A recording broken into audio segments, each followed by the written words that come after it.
அனைவருக்கும் வணக்கம். சங்ககால இலக்கிய பண்புகளை பொருள் மரபு அடிப்படையில் நம்ம ரெண்டு வகையாக பிரிக்கலாம். அதில் ஒன்று அகத்திணை, மற்றொன்று புறத்திணை. முதல்ல அகத்திணைனா என்ன அப்படின்னு பார்த்துட்டு வருவோம். அதாவது சிம்பிளாக சொல்லணும்னா அகத்திணைனா லவ், அதாவது அன்பு, காதல் சார்ந்த சில விஷயங்களை தான் நம்ம அகத்திணைன்னு சொல்கிறோம். சரி, ரொம்ப இன்ட்ரெஸ்டிங்காக இருக்கும் இந்த விஷயம். அதாவது தலைவன், அதாவது மனசு ஒத்து போன தலைவன் தலைவி ரெண்டு பேர் இருக்காங்க இல்லையா, அவங்க மனசுக்குள்ள அப்படி ஒரு ஃபீல், ஒரு உணர்வு வரும், ஒரு காதல் உணர்வு வரும். அந்த காதல் உணர்வு இப்படியாப்பட்டது தான் அப்படின்னு சொல்லி வெளியில சொல்ல முடியாது அந்த ஃபீலை. ஸோ அந்த ஒரு உணர்வை தான் நம்ம அகம் அப்படின்னு சொல்றோம். அப்ப அதை சார்ந்த பாடல்களை கொண்ட விஷயத்த அகத்திணை அப்படின்னு நம்ம சொல்றோம். சரி, இதுல அடுத்த முக்கியமான விஷயம் என்னன்னா, பெயர் சுட்டாத காதல் பாடல்களாக அமையும் அகத்திணை பாடல்கள் அப்படின்னு சொன்னா. இந்த செய்யுள்கள் எடுத்து பார்த்தீங்கன்னு சொன்னா இதுல பெயர் இருக்காது. தலைவன், தலைவி, தோழி, செவிலி அப்படின்னு சொல்லிட்டு இருக்கும். செவிலி தாய் அப்படின்னா வளர்க்கிற தாய்னு அர்த்தம். நற்றாய் அப்படின்னா பெத்தெடுத்த தாய் அப்படின்னு அர்த்தம். தோழினா ஃப்ரெண்டு, தலைவன் தலைவினா நம்ம சும்மா சொல்லுவோம் ஹீரோ, அப்புறம் ஹீரோயின் அப்படி வச்சுக்கோமே. அதான் தலைவன் தலைவி அப்படின்னு சொல்றது. அடுத்த விஷயம் இந்த பாத்திர கூற்று, அதை நான் சொல்லிட்டேன். பாத்திர கூற்று அப்படின்னா இந்த தலைவன் தலைவி தோழி அங்கிட்ட செவிலி அந்த மாதிரி தான் வருமே தவிர குறிப்பிட்ட ஒரு பெயர் வராது. அடுத்த விஷயம் அன்பின் ஐந்திணை, அதாவது தூய காதல் ஒழுக்கங்கள் அப்படின்னு நம்ம சொல்லுவோம். இதை எப்படின்னு சொன்னால், குறிஞ்சி, முல்லை, மருதம், நெய்தல், பாலைன்னு இந்த ஐவகை நிலத்துக்கும் 5 வகையான, அதாவது ஒவ்வொன்றும் குறிஞ்சிக்கு 1, முல்லைக்கு 1, அந்த மாதிரி ஐவகை நிலத்துக்கும் ஒவ்வொரு காதல் ஒழுக்கங்கள் இருக்குது. ரைட், அது என்னன்னு பார்ப்போம். இப்போ குறிஞ்சினா மலையும் மலை சார்ந்த பிரதேசமும். இப்போ இங்கே இருக்கிற ஆடவர்கள், அதாவது ஆண்கள் என்ன செய்வாங்கன்னா, மலையை நோக்கி வேட்டையாடுறதுக்கோ இதுக்கோ போவாங்க. அதாவது பொருள் சேர்க்கிறதுக்கு இல்லைனா வேட்டையாடுறதுக்கு போவாங்க. அப்படி போகும்போது அந்த மலை அடிவாரத்துக்கு கீழே திணைப்புலத்தை காத்துக்கிட்டு இருக்கிற அந்த பெண்கள் இருப்பாங்க தானே, அவங்களுக்கும் இவங்களுக்கும் ஒரு சின்ன கனெக்ஷன் வரும். போகிற வழியில் கிட்டத்தட்ட சொன்னால் சைட் அடிக்க வச்சுக்கோங்க. இப்படி அந்த கண்ணும் அந்த பார்க்குற அந்த கனெக்ஷன், அந்த ஒரு தருணம், அந்த இடத்துல புணர்தல் அப்படிங்கிற ஒரு விஷயம் உருவாகுது. நல்லா கவனிங்க. அப்ப குறிஞ்சி நிலத்துக்குரிய அந்த காதல் ஒழுக்கத்தை நம்ம புணர்தல் அப்படின்னு சொல்லுவோம். ரைட். அடுத்து முல்லைன்னா காடும் காடு சார்ந்த பிரதேசமும். இங்க இருக்கிற ஆடவர்கள் ஆடு மாடு மேய்க்கிறதுக்கோ இல்லைன்னா பொருள் சேர்க்கிறதுக்கோ மனைவியை, அதாவது வீட்டில் இருக்க மனைவியை விட்டு பிரிஞ்சு போதா வேணும். அப்போ ரொம்ப தூரமாக போயிட்டு பொருள் தேடுறதுக்கு போயிடுவாங்க. அப்போ அவர்கள் திருப்பி ரிட்டன் வீட்டுக்கு வர வரைக்கும், அதாவது கணவர்மார்கள் வீட்டுக்கு வர வரைக்கும் அந்த மனைவிமார்கள், அதாவது தலைவிகள் வீட்டில் காத்து இருப்பாங்க இல்லையா, இதை தான் நம்ம இருத்தல் ஒழுக்கம்னு சொல்லுவோம். அப்போ முல்லைக்கு இருத்தல் ஒழுக்கம். அடுத்து மருதம்னா வயலும் வயல் சார்ந்த பிரதேசமும். இங்கே ஆடவர்கள் விவசாயத்துக்கு போயிடுவாங்க. அந்த விவசாய வேலைகள்லாம் முடிஞ்சதுக்கப்புறம் இவங்க டிரெக்டாக வீட்டுக்கு வராமல் சேரிப்புறத்தில் இருக்கிற பாணர் பரத்தையோட போயிட்டு களியாட்டங்கள் ஈடுபடுவாங்க. அதாவது நல்லா ஃபன் பண்ணுவாங்க. தலைவியை விட்டுட்டு இங்கே வேற எங்கேயாவது போயிடுது. ஸோ இந்த விஷயம் தெரிஞ்சதுக்கப்புறம் இப்போ ரிட்டன் வருவார் தானே, எல்லா இடத்துக்கும் போயிட்டு திருப்பி வீட்டுக்கு வருவார். வீட்டுக்கு வரும்போது தலைவி தலைவன் மேலே ஒரு பொய் கோபம் ஒன்று வரும். அதைத்தான் ஊடல் அப்படின்னு சொல்லுவோம். அப்போ மருத நிலத்துக்கான அந்த ஒழுக்கம் ஊடல் அப்படின்னு சொல்கிறோம். அப்போ குறிஞ்சி, முல்லை, மருதம். அடுத்து நெய்தல்னா கடலும் கடல் சார்ந்த பிரதேசமும். இங்கே கடல் தொழில்களுக்காக செல்வார்கள் ஆடவர்கள். ஆண்கள் கடல் தொழிலுக்காக செல்வாங்க. சென்று அவங்க வர வரைக்கும் அவர்களுக்கு என்ன ஆச்சோ அப்படின்னு சொல்லி மனம் இறங்கி இருப்பாங்க இல்லையா, அதை நம்ம இரங்கல்னு சொல்லுவோம். நல்ல கவனிங்க, இரங்கல் ஒழுக்கம். அது அந்த மனைவிமார்கள் அந்த கடற்கரையில் பார்த்துக்கிட்டே இருப்பாங்க, எப்போ வருவார். அதாவது கிட்டத்தட்ட ஒரு பாட்டு கூட ஃபேமஸ் ஆகிடுச்சு, மச்சான் எப்போ வர போகிற அப்படின்னு கூட ஞாபகம் வச்சுக்கோங்க. அது மாதிரி நினச்சி இறங்கி மனம் இறங்கி கொஞ்சம் கவலைப்பட்டு இருப்பாங்க. அது இரங்கல் ஒழுக்கம் அப்படின்னு சொல்கிறோம். அடுத்து பாலை நிலத்தில் இருக்கிற விஷயம் என்ன அப்படின்னு சொன்னால், இப்போ பெரும்பாலும் வழிப்பறி அந்த மாதிரி விஷயங்கள் தான், கொள்ளையடிக்கிற மாதிரி தான் நடந்துச்சு பாலை நிலத்தில் அந்த காலத்தில், சங்க காலத்தில். அப்போ இப்படி கணவன் மனைவி விட்டு பிரிஞ்சு போயிடுவார் தொழிலுக்காக பாலை நிலத்தில். ஸோ அதனால பிரிதல் அப்படின்னு சொல்லி அந்த ஒழுக்கத்தை நம்ம சொன்னோம். சில மனைவிமார்கள், அதாவது தலைவி என்ன செய்வாங்கன்னு சொன்னால், கணவனோடய கூட போயிடுவாங்க. நானும் வாரேன் உங்களோட அப்படின்னு சொல்லிட்டு, நீங்கள் இல்லாமல் எனக்கு இருக்க முடியாது அப்படின்னு போயிடுவாங்க இருக்கும். அப்போ ஸோ அதனால உடன் போதல், அப்போ பிரிதல் அல்லது உடன் போதல் அப்படிங்கிற ஒழுக்கத்தை நம்ம அங்கே கொடுப்போம். அப்போ இதுதான் அன்பின் ஐந்திணை அப்படின்னு சொல்கிறோம். இந்த அன்பின் ஐந்திணைகளை நம்ம தூய காதல் ஒழுக்கம் அப்படின்னு சொல்கிறோம். ரைட். அடுத்த முக்கியமான விஷயம் என்னன்னு சொன்னால், இந்த அன்பின் ஐந்திணைக்குள் அடங்காத 2 காதல் ஒழுக்கங்கள் இருக்குது. அதை நம்ம கைக்கிளை, பெருந்திணை அப்படின்னு சொல்லுவோம். கைக்கிளை அப்படின்னு சொன்னால் என்னன்னு சொன்னால், பாப்போம், ஒரு தலை காமம், கிட்டத்தட்ட ஒன் சைட் லவ் அப்படின்னு வச்சுக்கோங்களேன். இந்த ஒன் சைட் லவ் 3 வகையாக பிரிக்கலாம். நல்லா கவனிங்க, இன்ட்ரெஸ்டான ஒரு பாடம் தான். கைக்கிளை அப்படின்னு சொல்கிற இந்த ஒரு தலை காமத்தை நம்ம 3 வகையாக பிரிக்கிறோம். அதாவது ஒன் சைட் லவ் 3 பிரிக்கிறோம் அப்படின்னு ஞாபகம் வச்சுக்கோங்க. அப்போ உங்களுக்கு மறக்காது.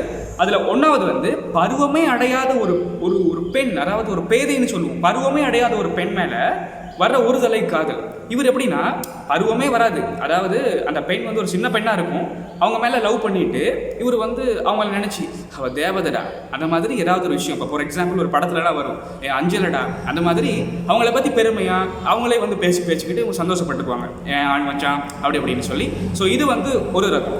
ரெண்டாவது விஷயம் வந்து மனமொத்த தலைவனும் தலைவியும், அதாவது வந்து இப்போ கமிட் ஆகணவங்க இருப்பாங்க இல்லையா, அவங்க வந்து என்ன செய்கிறாங்கன்னா எல்லாத்துக்கும் கூட்டத்துக்கு மத்தியில் இவங்களுக்குள்ள நடக்கிற ஒரு சின்ன ஒரு விஷயம் என்னன்னா காட்சி, ஐயம், தெளிவு, தேரல். இப்போ ஒரு உதாரணத்துக்கு நான் சொல்கிறேன், இது மறக்காமல் இருக்கணுங்கிறதுக்காக நான் இப்படி சொல்கிறேன், ஞாபகம் வச்சுக்கோங்க. காட்சினா இப்போ கமிட் ஆகின 2 பேர் இருப்பாங்க இல்லையா, அவங்க வந்து ஒருவருக்கு ஒருவர் பார்த்து கொடுற அந்த விஷயத்தை நம்ம வந்து காட்சி அப்படின்னு சொல்லலாம். அடுத்தது வந்து ஐயம் அப்படின்னு சொன்னால் இப்போ அப்பா யாரா அவன் இவ்வளோ அழகாக இருக்காளே அப்படிங்கிற மாதிரி தலைவனும், யாரா இவன் இப்படி இருக்கானே அப்படிங்கிற மாதிரி தலைவியும் வியப்படைவாங்க. அதாவது என்னடா இவ்வளோ அழகாக இருக்காங்க அப்படிங்கிற மாதிரி. இது உண்மையில வந்து இது வந்து ஒரு பெண்ணா இல்லைனா ஒரு மயிலா, யார் இது தேவதையா அப்படிங்கிற மாதிரி ஒரு விஷயம். அதாவது டவுட்டு, அவங்களுடைய மதி மயங்கிருவோம் அந்த அளவுக்கு ஒரு டவுட்டு. ஸோ இந்த ஸ்டேஜை வந்து ஐயம் அப்படின்னு நம்ம ஞாபகம் வச்சுக்குவோம். அதே மாதிரி தெளிவுன்னு சொல்லும்போது இது மயிலெல்லாம் ஒன்றும் இல்லை, இது சாதாரண ஒரு பெண் தான் அப்படிங்கிற மாதிரியும், இவன்லாம் ஒரு அவ்வளோ பெரிய அழகெல்லாம் இல்லை, ஒரு சாதாரண ஒரு மனிதன் அப்படிங்கிற மாதிரியும் அந்த ஒரு தெளிவு வந்துடும். அதுக்கப்புறம் தேரல் அப்படிங்கிறது வந்து ஓகே நம்மளுடைய வெட்டிங், நம்மளுடைய திருமணத்தில் எந்த ஒரு பிரச்சனை இல்லை, ஓகே இது எனக்கு தான் அப்படிங்கிற மாதிரி கடைசியில் மனசை தேர்த்திக்கிறது. ஓகே சாதாரண மனுஷன் தான், ஓகே அப்படிங்கிற மாதிரி அது தேரல் அப்படின்னு நம்ம அந்த இடத்துல சொல்லி முடிக்கிறோம். ரைட்.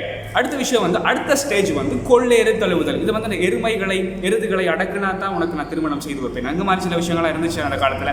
அப்போ ஸோ அதுவும் இருந்துச்சு. அப்போ 3 ஸ்டேஜ், கைக்கிளையில் வந்து நம்ம 3 ஸ்டேஜ் பார்த்தோம். அடுத்த விஷயம் வந்து பெருந்திணை அப்படின்னு சொன்னால் ஒரு பொருந்தாத காமம் அப்படின்னு நம்ம சொல்லலாம். சரி, இது என்ன விஷயம்னா இந்த மடலேறுதல், வரைப்பாய்தல் 2 விஷயம் பார்க்கணும். இந்த பொருந்தா காமம்னு சொல்லியாச்சு. பெருந்திணை அப்படிங்கிறது வந்து பெரிய கரைச்ச பிடிச்ச ஒரு வேலை அப்படின்னு சொல்லுவோம். லவ் பண்ணுறப்ப சில பேர் நம்ம பார்த்தீங்கன்னா லவ் பண்ணுற கப்பல் பக்கத்தில் நம்ம இருந்தோம்னு சொன்னால் நம்ம படுற பாடு பெரும்பாடாக இருக்குது. அதுதான் இங்கே வந்து ஞாபகம் வச்சுக்கோங்க. அதாவது பெருந்திணை அப்படிங்கிறது வந்து ஒரு ஆண் வந்து ஒரு பெண் மேலே அதிக ஒரு காதல், அதை காதல்னு சொல்லாதீங்க, காமம்னு சொல்லுங்கள். அதாவது ஒரு ரொம்ப டீப்பாக அவர் வந்து லவ் பண்ணிட்டு ஒன்சைடாக தான் பண்ணுவார். அவர் டீப்பாக லவ் பண்ணிட்டு இப்போ ஒன்ஸ் அந்த கேர்ள் வந்து, அதாவது அந்த பெண் வந்து வேற ஒரு கனெக்ஷனில், அதாவது வேற ஒரு தொடர்பில் இருக்கோ, இல்லைனா அந்த பெண் வந்து ரிஜெக்ட் பண்ணிருச்சு, எனக்கு வேணாம் அப்படிங்கிற மாதிரி அது சொல்லிட்டாலும் கூட இவர் என்ன பண்ணிடுவார்னா அவருடைய உயிரவே ஒரு மாய்த்து கொள்வார். ஏன் கேட்டால் காதல் அப்படின்னு சொல்லுவாங்க. இது இந்த காலத்தில் கூட இருக்குது. அதாவது கையை பிளேட்டில் வெட்டிக்கிறது, வேற பெனடோல் குடிக்கிறது, தலையை வலிக்காத அந்த பெனடோல் குடிச்சிருவாங்க. அப்படிதான் இருக்குது. நம்ம ப்ராக்டிக்கலில் அப்படி இருக்குது. அதாவது இந்த சமகாலத்தில் அந்த மாதிரி இருக்குது விஷயம். அந்த காலத்தில் எப்படி இருக்குன்னா வரைப்பாய்தல், வரைனா மழைன்னு அர்த்தம், மலை உச்சிலேருந்து கீழே குதிச்சு சாவுறது. அதே மாதிரி மடல் ஏறுதல் மீன்ஸ் குதிரை வண்டியில் இருக்கிற ஒரு கருவியை கொண்டு அவர்களோட உயிரை மாய்த்துக் கொள்ளுதல். இதை வந்து மடல் ஏறுதல் அப்படின்னு சொல்லுவோம்.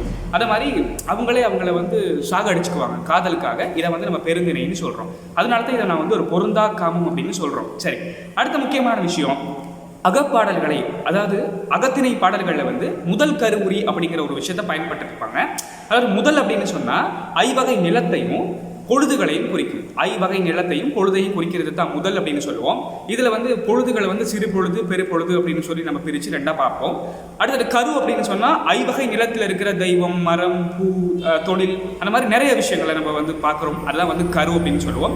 அடுத்து உரி அப்படின்னு சொன்னால் ஐவகை நிலத்துக்கு உரிய அந்த காதல் ஒழுக்கங்கள். சிம்பிளாக சொல்லணும்னா அந்த அன்பின் 5 அப்படின்னு பார்த்தோம் இல்லையா, அதை தான் வந்து நம்ம உரி அப்படின்னு சொல்லுவோம். ரைட். அடுத்த முக்கியமான விஷயம் இயற்கை வர்ணனைகள் கூடையா இருக்கும். அதாவது அகத்திணையில வந்து இயற்கை வர்ணனைகள் கூடையா இருக்கும். சரி, அடுத்த விஷயம் வந்து அணி பயன்பாடுகள் மிகவும் அழகாக இருக்கும். இதை கட்டாயம் நம்ம தெரிஞ்சே ஆகணும். இது ஓமை அணியா இருக்கலாம், உருவக அணியா இருக்கலாம், உள்ளுரை ஓமமா இருக்கலாம், இறைச்சி பொருளா இருக்கலாம். இதுலேயே உள்ளுரை ஓமம் அப்படிங்கிறது வந்து ரொம்ப அருமை ஒரு இடத்துல பேசியிருப்பாங்க.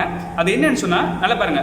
அல்களும் தயங்கு திரை பொருத தாளை வெண்பூ குறுகி என மலரும் அப்படிங்கிற அந்த வரி எடுத்தீங்கன்னு சொன்னா, அல்களும்னா இரவுதோறும் மோத பெறுகின்ற அந்த அலைகளால் தாள மரத்தினுடைய பூக்கள் வந்து வெண்மையாக மலர்ந்திருக்குமா. அதை குறுகு அப்படிங்கிற ஒரு பறவைன்னு நினைச்சு யாரும் அந்த மலரை வந்து பிடுங்கி யூஸ் பண்ண மாட்டாங்க. ரைட், அந்த மலரை பறிச்சு யூஸ் பண்ண மாட்டாங்க.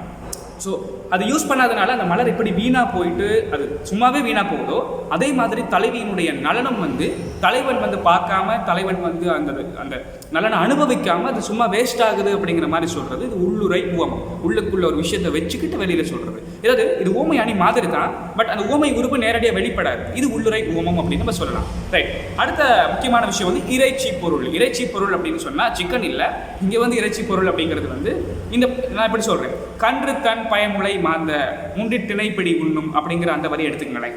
இந்த வரியில் பார்த்தீங்கன்னா கன்று அப்படிங்கிறது இங்கே மாடு இல்லை, பசு இல்லை, எதுவுமே இல்லை. இங்கே கன்று அப்படின்னா யானை கன்று, அதை தான் சொல்லியிருப்பாங்க. அப்போ அந்த யானை கன்று வந்து என்ன செய்யும்னா தன்னுடைய அம்மாவனுடைய மடியிலிருந்து பாலை குடிச்சிக்கிட்டு இருக்கும். சரிதானே? நல்ல கவனிங்க. அப்போ அந்த பெரிய தாய், அதாவது தாய் அந்த யானை இருக்கு இல்லையா, அது என்ன செய்யும்னா தன்னுடைய குட்டிக்கு பாலை கொடுத்துக்கிட்டு இருக்காத நேரம் வீட்டு முற்றத்தில் கிடக்கிற திணை பயிர் கட்டுகளை வந்து சாப்பிடும். அப்போ அந்த பெரிய யானை வந்து 2 வேலை செய்யுது. ஒன்று அது சாப்பிடுது, இன்னொன்று அதனுடைய குட்டிக்கு வந்து பால் கொடுக்குது. இப்போ 2 வேலை செய்யுது. அப்போ அதே மாதிரி நீயும் வந்து பொருள் தேடுறதுக்கு காட்டுக்கு தலைவியை விட்டு பிரிஞ்சு போன, அது ஓகே. ஆனால் நீ பொருளையும் தேடிட்டு இவனுடைய நலத்திலேயே நீ அக்கறை செலுத்துடா அப்படிங்கிற மாதிரி கொஞ்சம் சொல்கிறது, நாசுக்காக கொஞ்சம் சொல்கிறது. அதாவது நம்ம எப்படி சொல்கிறது, சும்மா பட்டும் படாமல் நான் பாரு சொல்கிறேன் எப்படின்ட்டு நம்ம சொல்லுவோம். அந்த மாதிரி விஷயம் தான் இதுவும். இதை வந்து நம்ம இறைச்சி பொருள் அப்படின்னு சொல்லலாம். சரி, ஒரு சின்ன ஒரு விஷயம் தான். இதை இப்போ நல்லாவே நோட் பண்ணுங்கள். அகத்திணைனா சின்ன ஒரு விஷயம். இன்னும் இன்ட்ரெஸ்டிங்கான நிறைய அகத்திணை பாடல்களை படிக்கும்போது நல்லா இன்ட்ரெஸ்ட்டாக இருக்கும். இந்த வீடியோவில் இப்போ ஃபுல் வீடியோ நீங்கள் பார்த்துருப்பீங்கன்னு நான் நினைக்கிறேன். இந்த சேனலை வந்து இன்னுமே நீங்கள் சப்ஸ்கிரைப் பண்ணி இல்லைன்னா உடனே வந்து சப்ஸ்கிரைப் பண்ணுங்கள். இந்த மாதிரி நிறைய வீடியோஸ் வந்து அப்லோட் ஆக போகுது. ஸோ உங்களுக்கு வந்து இந்த அகத்திணை அப்படிங்கிற செட்குள்ளே ஏதாவது ஒரு டவுட்டு, ஏதாவது ஒரு விஷயம் சந்தேகம் இருந்தால் கீழே கமெண்ட்டில் கட்டாயம் கேளுங்க. இல்லைன்னா நல்லாவே புரிஞ்சிச்சு அப்படின்னு சொன்னால் ஒரு ஹார்ட், ரெட் கலர் ஹார்ட்டை வந்து கமெண்ட்டில் கொடுத்துட்டு போங்க. ஓகே, அடுத்த நெக்ஸ்ட் வீடியோக்காக வெயிட் பண்ணுங்கள். தேங்க்ஸ் ஃபார் வாட்சிங். பாய்.